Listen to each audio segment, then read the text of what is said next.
Hello दोस्तों, तो स्वागत है आपका हमारे यूट्यूब चैनल की एक और नई वीडियो में। और आज हम इस वीडियो में लेकर आए हैं 50 साइंस के क्वेश्चन, जो कि आने वाली एग्ज़ाम टेक्नीशियन और रेलवे की कई एग्ज़ामों में उपयोगी साबित होंगे। इसलिए वीडियो में अंत तक बने रहे। यदि आपको ये वीडियो अच्छी लगे तो आप हमारी वीडियो को लाइक और चैनल को सब्सक्राइब कर सकते हैं। तो बढ़ते हैं पहले क्वेश्चन की ओर। महासागरों से शुद्ध जल किस विधि से प्राप्त किया जाता है? तो इस प्रश्न का आंसर है आसवन विधि के द्वारा शुद्ध जल प्राप्त किया जाता है।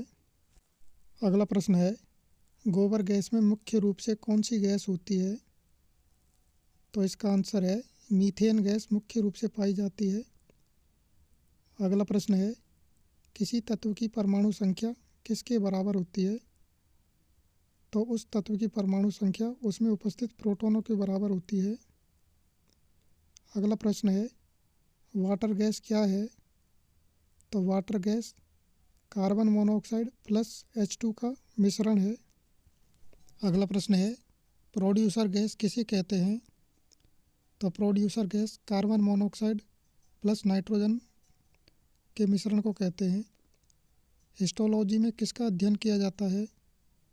तो हिस्टोलॉजी में हमारा आंसर है ऊतक विज्ञान का अध्ययन किया जाता है। ऊतकों से संबंधित इसमें अध्ययन किया जाता है। अगला प्रश्न है, आतिशबाजी में हरा रंग किसकी उपस्थिति के कारण होता है? तो इस प्रश्न का आंसर है बेरियम की उपस्थिति के कारण हरा रंग होता है।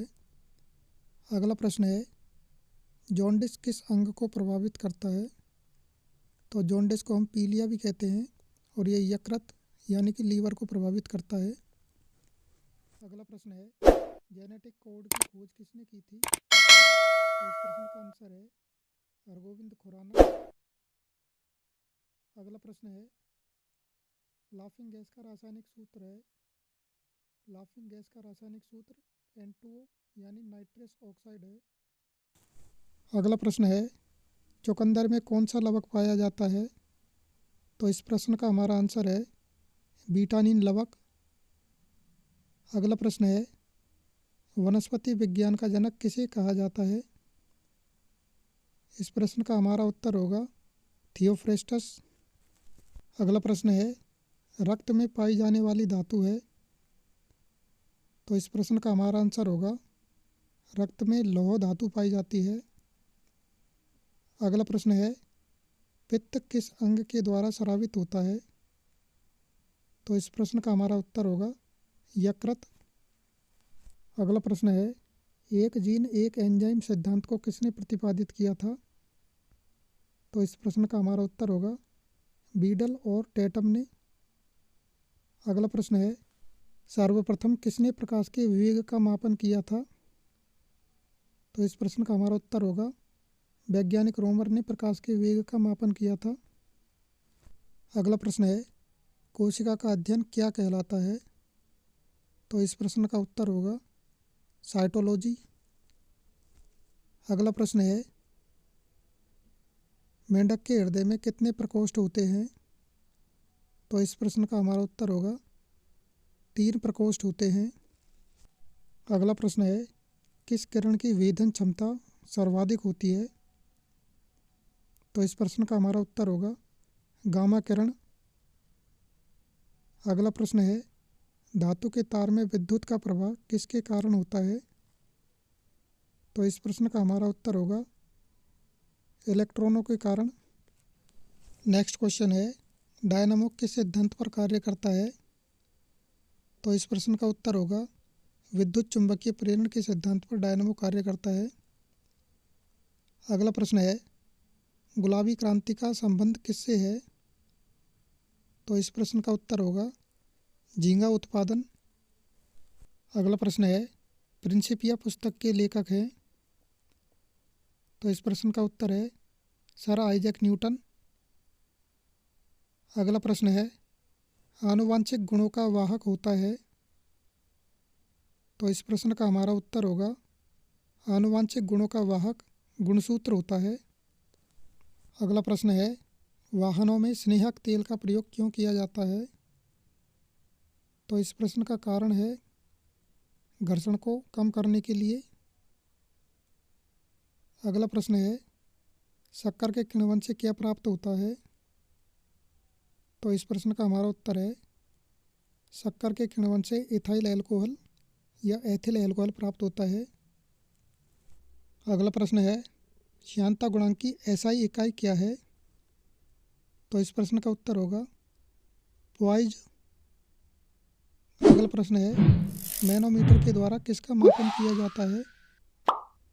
तो इस प्रश्न का उत्तर है मैनोमीटर के द्वारा गैसों के दाब का मापन किया जाता है।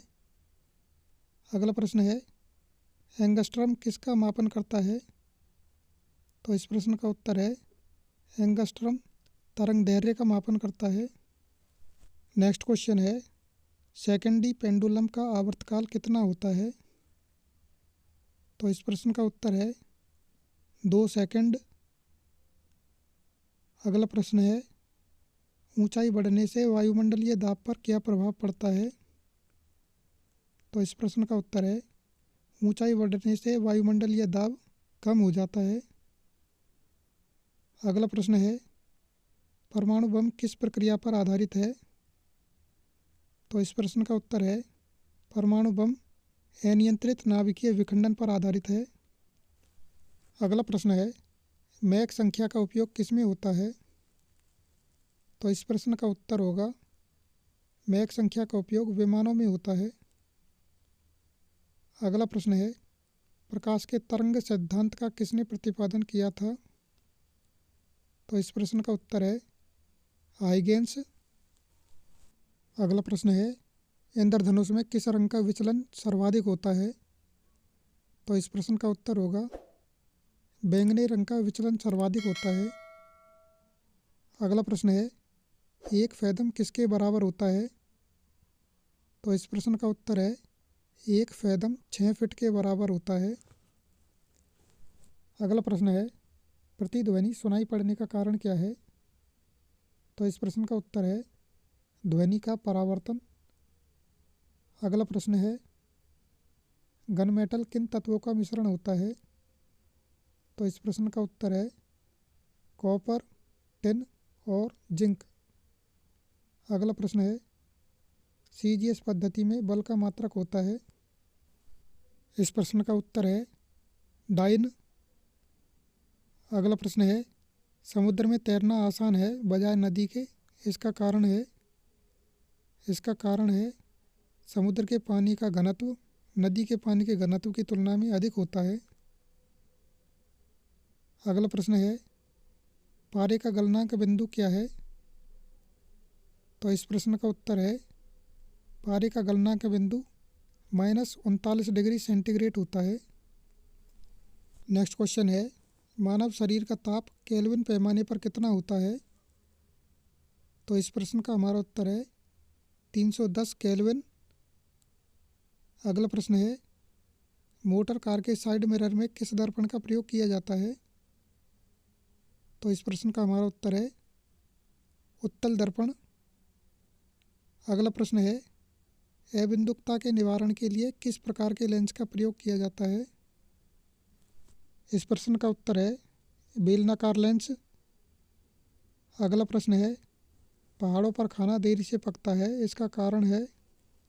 इस प्रश्न का कारण है वाष्प दाब में कमी होने के कारण क्वथनांक का मान कम हो जाता है, इसी कारण खाना देरी से पकता है। अगला प्रश्न है किस जीव में लिंग का निर्धारण आनुवांशिक नहीं होता है? तो इस प्रश्न का उत्तर है घोंघा। अगला प्रश्न है जब प्रकाश प्रिज्म से गुजरता है तो प्रकाश का अपवर्तन कितने समय होता है? तो इस प्रश्न का उत्तर है 2 बार। नेक्स्ट क्वेश्चन है लार एमाइलेज किसके पाचन में मदद करता है? तो इस प्रश्न का उत्तर है लार एमाइलेज स्टार्च के पाचन में मदद करता है। अगला प्रश्न है किसके दूध में वसा की मात्रा सर्वाधिक होती है? तो इस प्रश्न का उत्तर है रेनडियर के दूध में वसा की मात्रा सर्वाधिक होती है। अगला प्रश्न है निषेचन की क्रिया कहाँ होती है? तो इस प्रश्न का उत्तर है निषेचन की क्रिया अंडवाहिनी में होती है। इसी प्रश्न के साथ इस वीडियो का यहीं पर समापन करते हैं और उम्मीद करते हैं ये वीडियो आपको इन्फॉर्मेटिव लगी होगी। यदि आपको ये इन्फॉर्मेटिव लगे तो आप हमारे चैनल को सब्सक्राइब और वीडियो को लाइक ज़रूर कर सकते हो। एक वीडियो को लाइक करने में और सब्सक्राइब करने में कुछ नहीं जाता, इसलिए सब्सक्राइब ज़रूर करें।